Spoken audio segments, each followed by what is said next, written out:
They were both named Wes Moore. They were the same age, from the same neighborhood. One rose from the ghetto to the height of success. The other descended into a nightmare of drugs, violence, and murder. So Wes Moore shares how different paths led one to triumph and the other to tragedy in his book, The Other Wes Moore. And he's with us today, so would you please welcome Wes Moore.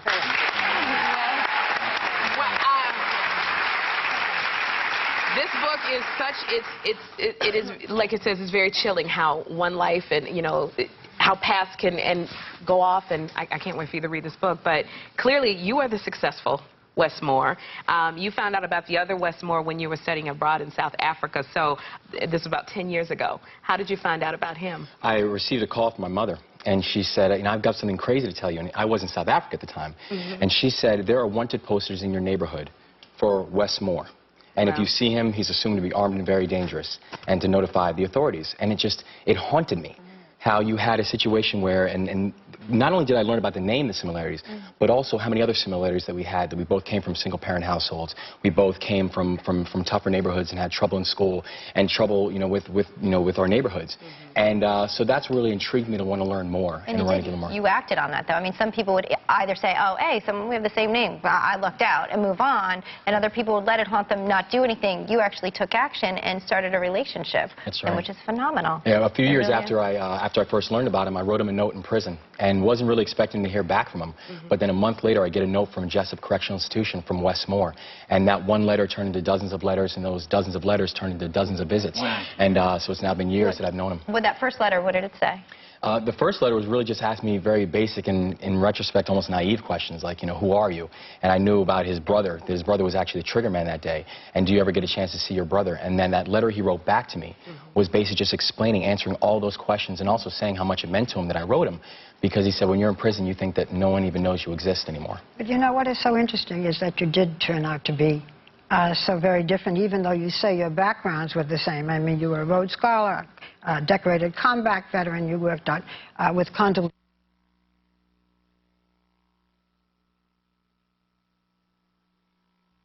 He killed a police sergeant after robbing a jewelry store. The big question, why did you turn out to be so different? What were the major factors? Well, I think that was really what I tried to explore with the story, and I don't think there was one single bullet. One single answer that if a parent does X, that their child will be this, and if the parent does Y, their child will be that. It's extraordinarily complicated. But I know that I had an extraordinary mother who was incredibly creative, and she knew that when I needed her to be a mother, she was a mother, not necessarily a friend. I had a lot of support systems, and she used a lot of leverage around the community around her, and, you know, schools, and my grandparents, who literally ended up mortgaging their home in order to send me to a school that, you know, an alternative school that they felt I needed at the time. In developing this relationship that you did with Wes and seeing your paths so different, I'm sure some people, you know, would maybe feel a sense of guilt sharing a name and sharing such difference in life. When you talk to him, you know, he's in jail, convicted of murder. He still claims innocence for this. You've developed this relationship with him. Do you feel that he's innocent? You know, there's actually a part talk about it where he's trying to explain.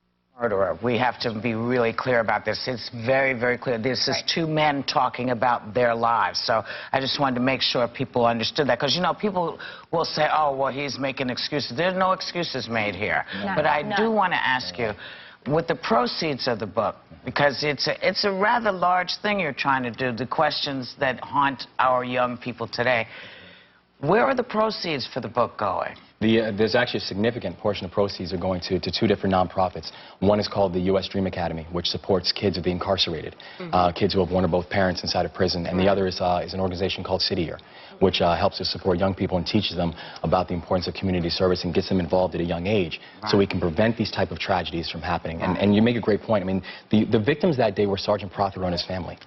The other, let me ask something. The other Wes, not you, he killed a police sergeant. The police sergeant's name was Bruce Prothero, who's only 35 years old and married with 5 young children under... With triplets. With triplets, okay.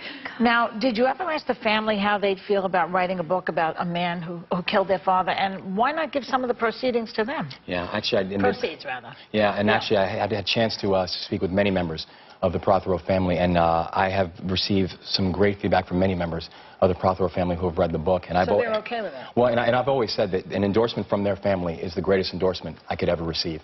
There are certain members of the family that have not read the book and you know, said they won't read the book, and I respect that. Now, what about the proceeds, though? What about the proceeds of the book? Nothing to the family? Do they need the money? Well, I've actually have reached out to the family about that, and it was their choice that it goes to these organizations. I see. I want to know, you talked about role models in your life. You talked about your mother. You talked about a community. Now, the other Wes Moore, he had a mother who, according to him, did the best.